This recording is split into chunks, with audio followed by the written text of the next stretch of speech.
તો રાધે રાધે ને જય શ્રી કૃષ્ણ બધાને। આજે આપણે ગુંદાનો સંભારો બનાવવાનો છે। તો આ સિઝનમાં ગુંદા બહુ જ ઓછા મળે છે, તો સરસ મજાનો મોઢામાં મૂકતા જ હોઈ જાય તેવો ગુંદાનો સંભારો।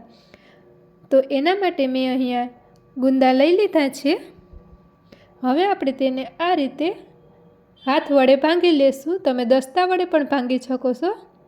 પછી તેના ઠળિયા કાઢી અને આ રીતે બે કટકા કરી અને વાટકામાં આપણે ભેગા કરતા જઈશું।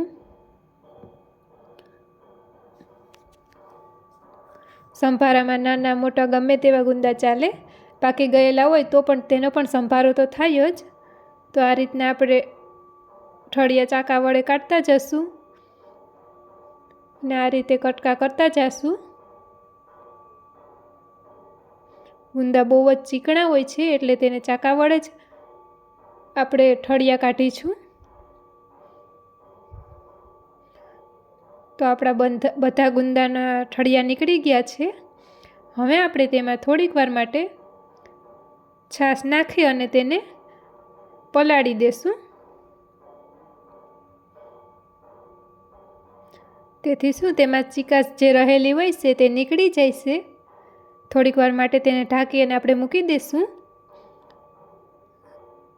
તો અડધો કલાક જેવું થઈ ગયું છે। હવે આપણે છાશ તેમાંથી કાઢી લેશું બહાર અને એક તપેલીમાં તેલ ગરમ થવા માટે મૂકી દઈશું।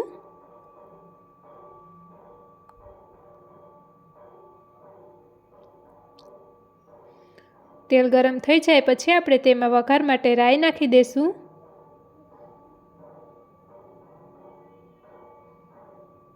હિંગ નાખીશું,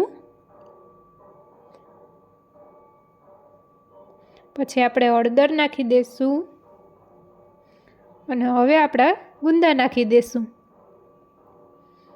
અને તે બધાને મિક્સ કરી લેશું અને એક ચમચી નિમક નાખી દઈશું।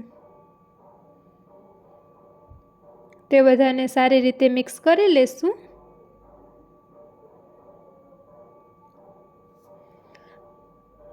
તો જો આપણો ગુંદાનો સંભારો ચડવા આવ્યો છે।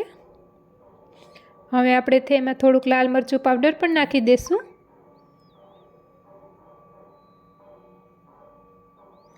તો સરસ મજાનો ગુંદાનો સંભારો બનીને થઈ ગયો છે તૈયાર। તો તમે પણ એકવાર જરૂરથી ટ્રાય કરજો આ ગુંદાનો સંભારો। અને જો વિડીયો ગમે તો આપણી ચેનલને લાઈક, શેર અને સબસ્ક્રાઈબ કરજો અને જરૂરથી કોમેન્ટ કરજો।